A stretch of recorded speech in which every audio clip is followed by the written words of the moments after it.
Yvon Grosso, la situation de l'emploi dans les Alpes-Maritimes est toujours très difficile à l'issue de l'année 2012. Oui, tout à fait. L'emploi se dégrade. En termes de chômage, bien sûr, il y a plus de demandeurs d'emploi. Par contre, en termes de volumétrie globale, tout confondu, le solde est positif puisque nous sommes à plus 1,2. Tout emploi, public, privé, auto-entrepreneurs compris, ça représente un solde de plus 1,2. Donc on peut dire que ce département reste dans une certaine dynamique de volume global d'emploi. Si le chômage augmente, c'est parce qu'il y a une arrivée sur le marché importante? Si le chômage augmente, c'est qu'il y a une baisse d'activité déjà. Malheureusement, on est sur une croissance zéro. Donc déjà de maintenir l'emploi, c'est déjà un exercice pas facile. Mais pour créer des emplois, il faut de la croissance. Et nous n'avons pas de croissance. Alors quels sont les secteurs les plus en difficulté en termes d'emploi? Nous avons la construction qui depuis des mois subit une dégradation importante en termes d'emploi. Donc les entreprises sont obligées de se séparer de collaborateurs et c'est toujours un drame. Et ensuite, dans une moindre proportion, un peu l'industrie. Comment envisagez-vous l'année 2013? Les perspectives sont toujours difficiles? 2013 va être une année difficile. La croissance, vous le savez, ne va pas évoluer. Nous allons aussi pratiquer les nouveaux outils comme le crédit, impôt, compétitivité, emploi qui se met en place. Donc les entreprises vont pouvoir bénéficier d'allègements, donc de revoir leur prix peut-être. Ça va être un élément à intégrer dans leur prix. Donc peut-être que les entreprises, de par cette compétitivité, pourront peut-être déjà maintenir leur emploi et embaucher. Dans une croissance qui s'annonce à zéro, ça sera déjà une sacrée performance. Alors quand des menaces pèsent sur l'emploi, il faut mieux souvent anticiper le problème. Quelle va être l'efficacité des nouveaux outils mis en place avec l'accord entre employeurs et syndicats? Vous parlez de l'accord sur la flexibilité. Je pense que cet accord est un accord qui est indiscutablement un bon accord, qui est bien équilibré. Il y a 28 articles et dans ces articles, il y a un bon équilibre entre la sécurisation des parcours des salariés, il y a de nouveaux droits ouverts aux salariés, il y a une couverture aussi qui va être étendue sur l'ensemble des collaborateurs de l'entreprise qui a un salarié jusqu'à 1000. Donc il y a vraiment un bon accord. Ce qui est important, c'est que l'entreprise va pouvoir ajuster ses effectifs avec son activité réelle. Et les maintiens des droits au Pôle emploi et les droits à la formation seront plus ouverts pour que les salariés puissent être réemployables avec de nouvelles cordes à leurs arcs pour pouvoir se retrouver un travail rapidement. Il n'y avait pas eu d'accord contractuel de ce type depuis très longtemps. C'est une bonne chose qu'employeurs et syndicats parviennent à déjà négocier et ensuite à conclure des accords.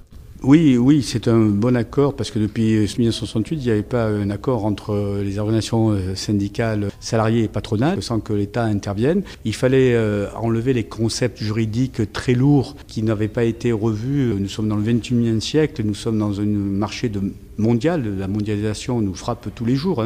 Donc il faut s'adapter, il faut être compétitif. Et je pense que c'est un bon accord qui s'adapte, même si pas tout est finalisé, pas tout est parfait, mais en tout cas, ça nous permet d'avoir une variable d'ajustement entre les effectifs et l'activité pour pas que l'entreprise se mette en danger et soit obligée de fermer parce qu'il n'y avait pas de flexibilité prévue en la matière. Alors, deux syndicats importants, CGT et FO, n'ont pas signé ces accords, mais ils ont participé jusqu'au bout aux négociations. C'est déjà un bon signe?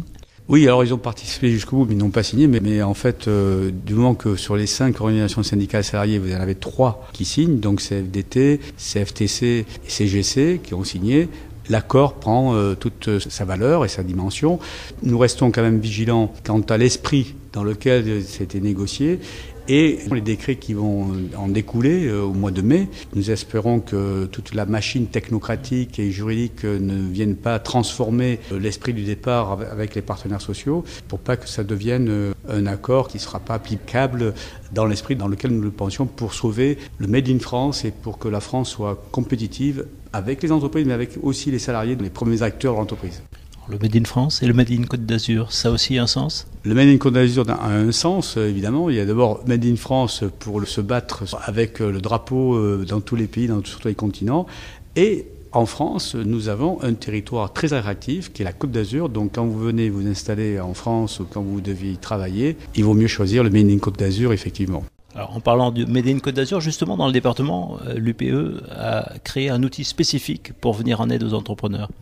Tout à fait. Les entrepreneurs de ce département ont créé un fonds à travers donc l'UPE pour aider les entrepreneurs à rester sur le territoire et à se développer sur le territoire. Donc nous avons aujourd'hui 1 500 000 € de dépôt, puisque les entrepreneurs ont mis de l'argent avec un risque total. C'est de l'argent mis dans un pot commun qui est bien sûr un fonds agréé par l'AMF et qui est géré par Equities, donc c'est tout à fait bordé juridiquement. Moi-même, j'ai mis de l'argent pour que d'abord, les salariés qui sont licenciés, comme par exemple, on évoquait Texas Instruments, ces salariés-là qui ont des idées pour créer leur entreprise, eh bien, on peut étudier leur dossier.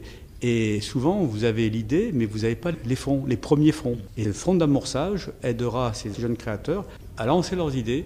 Ça permet de garder les talents. Les talents sur ce département qui ont des idées, il faut les garder. Ils auront le carburant pour démarrer.